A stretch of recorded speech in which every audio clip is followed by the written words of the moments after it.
빌립보서 강의 10번째, 빌립보서 1장 29, 30절 말씀 같이 하겠습니다. 그리스도를 위하여 너희에게 은혜를 주신 것은 다만 그를 믿을 뿐 아니라 또한 그를 위하여 고난도 받게 하심이라. 너희에게도 같은 싸움이 있으니 너희가 내 안에서 본 바요 이제도 내 안에서 듣는 바니라. 아멘. 빌립보서의 핵심, 빌립보서의 주제가 지금 지난주 이번주 볼 내용입니다. 그러니까 바울이 빌립보서를 쓴 것이 자신의 상황을 이야기하려는 것도 아니고, 그리고 빌립보 교회의 상황을 이야기하려는 것도 아니에요.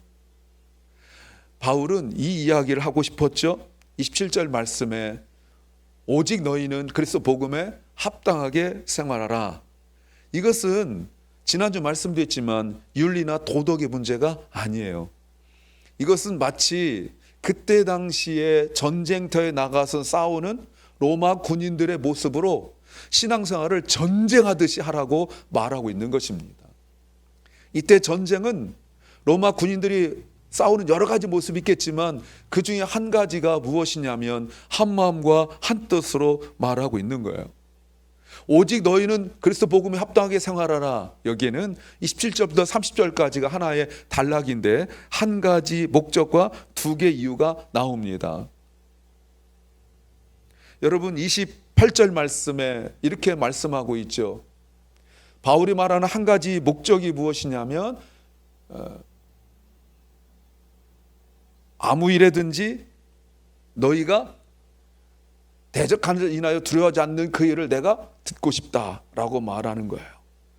너희가 견고하게 서 있는 그것,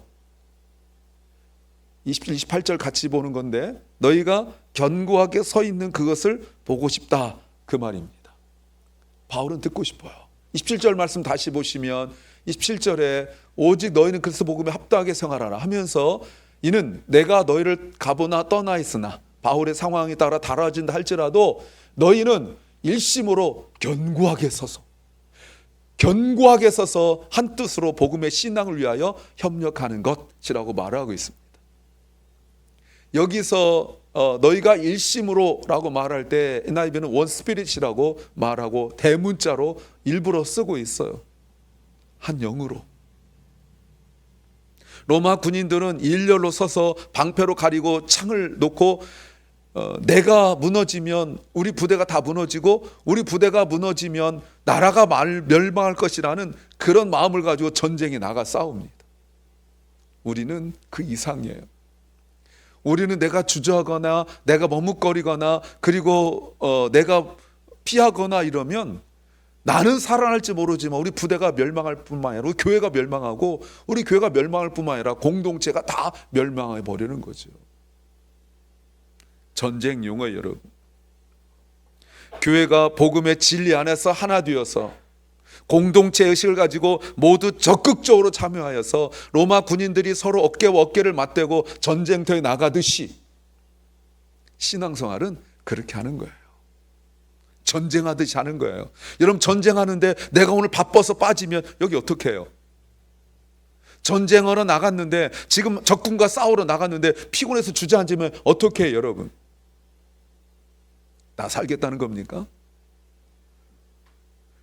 그리고 전쟁에 나가서 다 죽었는데 난 오늘 잠들어가지고 전쟁 안 나가서 나 때문에 다 죽었는데 난 오늘 깜빡 잠들어서 집에서 잠들었다가 봤더니 우리 부대가 다 죽었는데 안 나간 나만 살았다. 와 하나님 은혜다 이렇게 말할 겁니까?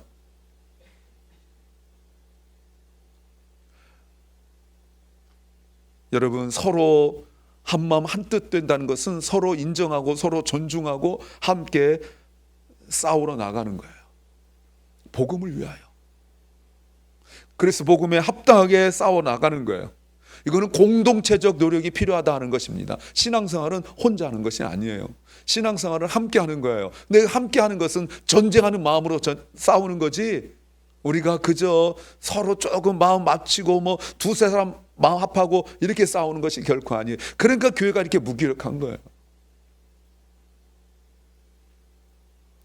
또 하나 바울이 듣고자 하는 것은 28절 말씀입니다. 너희가 대적하는 자로 인하여 아무 일이든지 두려워하지 않는 이것이라고 말하고 있습니다. 두려워하지 않는 이것.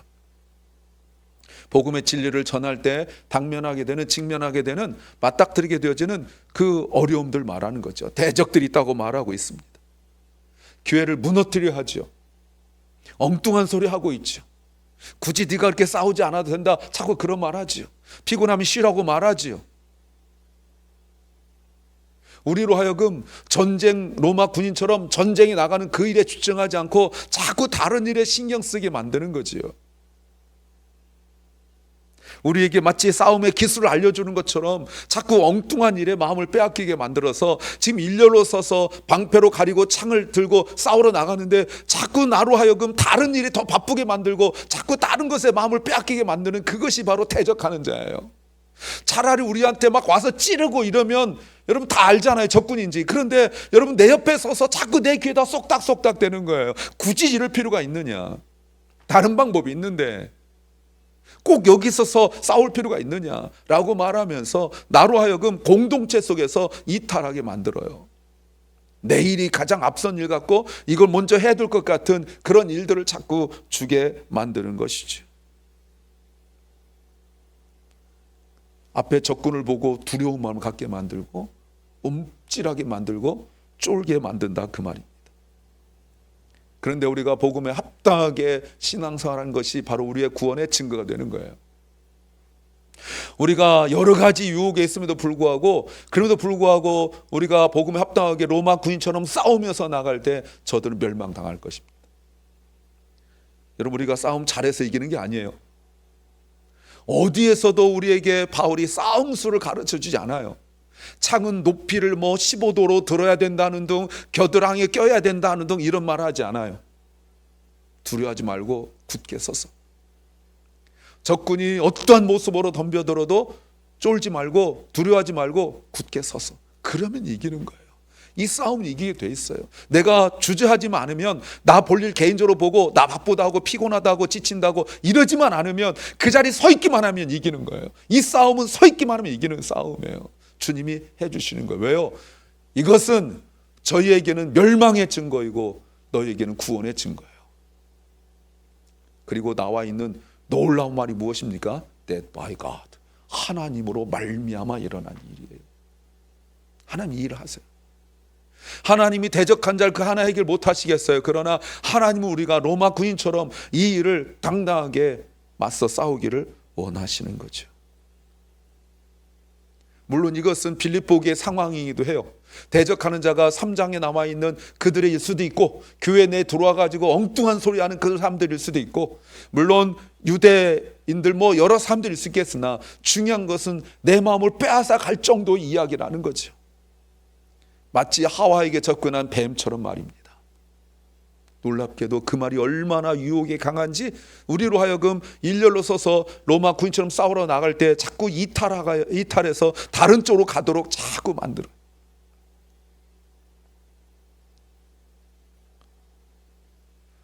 그 다음에 복음에 합당하게 생활하는 두 가지 이유가 있습니다. 29절 30절에서 그 두 가지 이유를 우리에게 구체적으로 이야기합니다. 첫 번째 29절이에요. 그리스도를 위하여 너에게 은혜를 주신 것은 다만 그를 믿을 뿐 아니라 또한 그를 위하여 고난도 받게 하려 함이라. 이 말이 뭐죠? 그리스도를 위하여 너에게 은혜를 주신 것은, 은혜를 주셨다, 이 말은 복음이 너에게 은혜로 주어졌다, 이 말입니다. 복음에 합당하게 생활해야 하는데 그 복음이 우리에게 은혜로 주어졌다는 거예요. 여러분, 복음이 우리에게 합당하게 주어졌어요. 복음에 합당하게 생활을 해야 되는 거예요. 근데 그 복음이라는 것이 우리에게 은혜로 주어진 거예요. 특별한 은혜지요. 우리가 복음에 합당하게 살아갈 수 있는 이유가 무엇이냐면, 그 은혜가 복음이 우리에게 은혜로 주어진 거예요. 내가 노력하여 은혜 받은 것이 아니라 그 은혜를 우리에게 은혜로 주셨어요. 그래서 그리스도의 복음을 위하여 우리가 해야 될 것은 로마 군인처럼 서로 한마음 한뜻으로 그 자리에 서서 있는 거예요. 두려워하지 않고 두 발에 아래 뱀을 딱 주고 믿음으로 굳게 서서 방패 들고 창 들고 이러고 있으면 우리가 이기는 싸움이에요. 자꾸 어떤 세상적인 방법들, 좀 더 나은 효과적인 것들, 그런 것에 마음을 빼앗기면 안 돼요. 그래야 우리가 그래서 복음에 합당하게 생활하는 거예요. 그 모습이 뭘까요? 은혜를 주신 것은 다만 그를 믿을 뿐 아니라 또한 그를 위하여 고난도 받게 하려 함이라. 이거를 조금 더 이해하기 쉽게 말한다면 우리가 그리스도를 믿고 또한 고난을 받는 은혜도 받았다 이 말입니다. 고난을 받는 은혜 이해가 됐어요? 지난번에 제가 복음의 역설 패러독스를 말씀을 드렸어요. 이거는 여러분 은혜의 패러독스예요. 고난을 받는 은혜. 여러분 고난도 아무나 받는 줄 아세요? 고난 아무나 받지 않습니다. 고난도요 굳게 서서 로마 군처럼 싸우는 사람이나 고난 받지, 저 뒤에 있거나 아니면 전쟁터 나갔는데 다윗처럼 뭐 낮잠 자거나 이런 사람들에게는 고난이 오질 않아요. 믿음의 고난 오지 않아요. 믿음을 통하여, 이 말을 좀 다시 해석해 볼까요? 믿음을 통해 고난을 받을 준비가 되어 있는 신앙생활이 복음에 합당하게 신앙생활 하는 거예요. 우리가 이 말의 의미는 또 이런 의미도 가지고 있어요. 우리가 은혜에게 나아간 것이 아니라 은혜가 우리에게 임했다 이런 뜻입니다. 그리스도를 위하여 너희에게 은혜를 주셨다. 하나님께서 주신 것이 아니에요. 그렇죠? 하나님께서 은혜를 주셨잖아요. 그것은 내가 은혜에게로 나간 것이 아니라, 내가 은혜에게 나간 줄 알았더니 그 말이 아니라 은혜가 우리에게 온 거예요. 이상하죠? 전쟁 가운데 임하는 은혜가 여러분 뭔지 아십니까? 빗발치는 그 화살, 적군의 어마어마한 숫자, 그 고함치는 소리, 여러분 전쟁터 무섭습니다. 전쟁 저도 안 해봤지만 모르잖아요. 여러분 어마어마하게 무서울 거라고 생각이 되어져요. 그 속에서 은혜가 있어요. 이게 복음에 합당하게 생활한 사람이 누리는 축복이에요. 전쟁터는 피가 튀고, 전쟁터는 죽이냐 살리냐의 상황이고, 전쟁터는 어마어마한 그 공포가 있고 두려움이 있는 곳이에요. 근데 그곳에서 우리 그리스도인들은 은혜를 누려요. 그 은혜가 우리가 막 살아나고자 하는 은혜, 그게 아니란 말입니다. 은혜가 우리에게 와서 어떻게 와요? 언제 와요? 미리 와서 역사하세요. 이게 하나님 은혜라고 말하는 겁니다. 그리스도를 위하여 너에게 은혜를 주셨다 말할 때 이 앞에다가 요 단어를 집어넣어 볼게요. 그리스도를 위하여 하나님께서 너에게 미리 은혜를 주신 것은. 그러니까 나가 싸울 수 있는 거예요. 나에게 하나님께서 미리 은혜를 주셨기 때문에 내가 주님을 믿을 뿐만 아니라 또한 주님을 위하여 고난도 은혜라고 믿고 나가서 싸우는 거예요. 놀랍죠? 바울은 지금 그리스도를 위해 고난을 받는 것도 은혜라고 고백해요. 여러분 이 말은 29절은 또 다른 말로 말하면 바울의 간증이라고도 볼 수 있는 거죠. 로마 감옥에 복음을 증거하다가 들어가서 지금 얼마나 기간이 있었는지 모르지만 많은 고생을 했죠. 그때 얼마나 절망스럽고 얼마나 힘들겠어요. 바울도 내가 죽는 게 차라리 낫다라고 말할 정도의 그 어려움 속에 있으면서도 불구하고 바울이 말하고 있는 것은 무엇이냐면 그리스도를 위하여 나에게 하나님께서 이미 은혜를 주신 것은 다만 그리스도를 믿을 뿐만 아니라 또한 그리스도를 위하여 고난도 받게 하려 하심이라, 이것이 나의 모습이다 라고 말하고 있는 거죠. 12절 보십시오. 바울이 말한 것처럼 나의 당한 일이 도리어 복음의 진보가 될 줄을 너희가 알기로 원한다. 복음의 진보가 나타났어요. 복음의 진보가 일어난 것과, 그리고 그 다음에 보겠습니다. 그 다음 거 보면 18절 외모로 하나 참으로 하나 무슨 방도를 하든지 전파되는 것은 그리스도니 이로써 내가 기뻐하고 또한 기뻐하리라. Christ is preached. 그 바울이 은혜라는 것은 막 우리가 생각하는 막 찬송보다 막 눈물 나면 오늘 저 은혜 받았어요. 명백하죠. 찬송 부르고 막 눈물 나고, 설교 듣는데 막 눈물 나고, 막 기도하는데 눈물 나고, 은혜 받았다 말 되잖아요. 누가 봐도 은혜 받은 거잖아요. 근데 바울이 감옥에 있는데, 매 맞는데, 묶여 있는데 은혜 받았대요. 왜요? 우리가 자꾸 은혜를 주관적으로만 자꾸 생각해서 그래. 객관적 은혜라는 게 있거든요. 그리스도가 전파되는 게 내가 은혜인 거예요. 여러분 어제 한국 축구 저는 안 봤습니다. 볼 시간도 없고 안 봤어요. 그런데 한국이 인도네시아한테 졌어요. 뭐 알 사람도 알아요. 그래가지고 막 신문에 뭐 라디오에 소셜 미디어에 막 욕이란 욕은. 그래서요. 성질은 나겠지만 그래서 어쩌라고요. 근데 만약 이겼다고 생각해 보세요. 은혜 받았습니까? 좋기 말 뿐이죠. 한국이 인도네시아 이긴 건 당연한 거예요. 이거는 게임이 원래는 이 순위에서 게임이 안 돼요. 이긴 건 당연한 거예요. 그래서요. 만약에 한국하고 브라질하고 축구를 했는데 한국이 10대 0으로 이겼다. 기분 좋죠. 기분 좋아요. 그래서요. 은혜 받습니까? 좋을 뿐이에요. 근데 우리는요, 신앙으로 그리스도가 전파되면 내가 지금 묶여 있는데 고난 받는데 그게 은혜예요. 그게 너무 감사한 거예요. 그래서 바울은 이것이 자기에게 은혜라고 말하고 있어요. 또 하나 30절 보십시오. 너희에게도 같은 싸움이 있으니 너희가 내 안에서 본 바요 이제도 내 안에서 듣는 바니라. 너희에게도 나와 같은 싸움이 있대요. 바울의 싸움부터 이야기해 볼까요? 여러분, 바울이 갖고 있는 싸움이 뭐예요? 내가 싸우고 있는 것을 내 안에서 보았고 또 지금도 너희가 듣고 있다고 말하고 있습니다. 바울이 싸우고 있는 게 여러분 무엇입니까? 그 다음 보시면 28절에 대적하는 자로 말미암은 거죠. 이게 신학적인 거예요. 뿐만 아니라 21절부터 26절까지 말씀인데 한 절만 보겠습니다. 이는 내게 사는 것이 그리스도니 죽는 것도 유익함이라. 여러분, 바울이 지금 이 상황까지 가 있단 말이에요. 바울이 괜히 엄살피려고 그런 거 아니에요. 진짜 바울 어려워요. 주님과 함께 있는 것이 자기에게 좋아요. 그런데 너희에게 필요한 것을 위하여 자기는 차라리 고난을 선택했다고 말하고 있지 않습니까? 역사적인 거죠. 어느 것 하나 쉬운 것이 없어요. 예전에 바울이 빌립보 교회를 세울 때 매 맞고 감옥에 가고 한 것들은 빌립보 교회가 다 알아요. 그것으로 끝난 것이 아니라 데살로니가로 가서 가는 데마다 매 맞고 쫓겨나고 어렵고 막 이랬어요. 근데 분명한 것은 바울이 뭐라고 말합니까? 이 모든 것이 복음을 위한 거라고 말하고 있어요.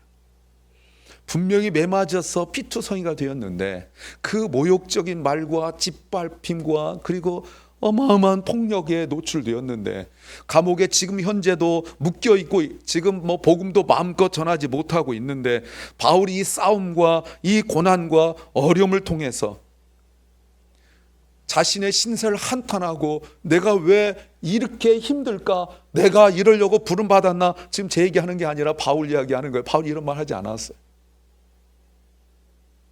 바울이 뭐라고 말해요? 30절 다시 보시면 30절에서 너희에게도 같은 싸움이 있다고 말해요. 나만 싸우는 것이 아니라 너희도 지금 같은 어려움을 겪고 있다고 말하고 있습니다. 그러면 여러분, 이런 싸움 가운데 바울이 은혜를 받았다라고 말하는데 지금 빌립보 교회도 이런 싸움 속에서 고민하고 갈등하고 주저하고 망설이고 이러는 것이 아니라 은혜를 받아야 된다는 것을 이야기하고 있는 거예요. 우리 믿는 자들에게 싸움은 특별한 일이 아닙니다. 다시 말씀드리지만 신앙은 스포츠가 아니에요. 신앙은 학교도 아니고 윤리도덕도 아니에요. 신앙은 싸움이에요. 죽느냐 사느냐의 싸움이에요. 신앙은 그런데 혼자 싸울 수가 없어요. 함께 싸워야 돼요. 그때 복음에 합당하게 생활한다는 것이 그것인데 그때 우리가 은혜를 누리게 되는 거죠. 전쟁에 참여하지 않으면 은혜를 누릴 수가 없어요. 전쟁에 참여하지 않으면 예수 그리스도를 경험할 수가 없어요. 왜요? 예수님도 경험하신 싸움이기 때문에 그래요. 주님도 겟세마네 동산에서까지 끊임없는 그 갈등 속에서 아버지 앞에 아버지 하실만 하거든 이 잔을 내게서 옮겨가게 해 주십시오. 그러나 내 뜻대로 마옵시고 아버지 뜻대로 해달라는 그 고민과 갈등으로 주님 앞에 아버지 앞에 계속 기도했어요. 우리가 신앙생활 때 모든 것이 탄탄대로처럼 펼쳐진 것 결코 아니에요. 분명히 지칠 일이 있고 포기할 일이 있어요. 그때 사랑하는 여러분, 그리스도의 복음에 합당하게 살아가기 위하여서는 우리가 분명하고 확실한 싸움의 원칙을 가져야 돼요. 그것은 공동체가 합심하여 어깨를 맞대고 스크럼을 짜고 창을 들고 방패를 들고 한 마음으로 굳게 서 있는 거예요. 그러면 돼요. 우리는 복음을 위하여 한 마음으로 협력하고 한 영으로 두려움 없이 그 자리에 서 있는 것이 매우 중요해요. 이러한 싸움이 이미 하나님의 은혜로 우리에게 주어졌음을 믿으시기 바랍니다. 전쟁터가 아니면 그 은혜를 누릴 수가 없어요. 나 혼자 편히 있고 이래서는 그 은혜를 누릴 수가 없어요. 살아남의 은혜겠지만 영적으로 그것은 치욕스러운 거예요. 성경에 여리고성을 점령할 때 아간이 분명히 하나님의 말씀이 있었음에도 불구하고 혼자 그 외투가 아름답고 그 눈에 보이는 것도 아름다워서 가져갔죠. 공동체가 싸울 의지가 있고 노력이 있었으나 여러분 그것 때문에 얼마나 큰 아픔을 겪었는지 여러분 아시지 않습니까?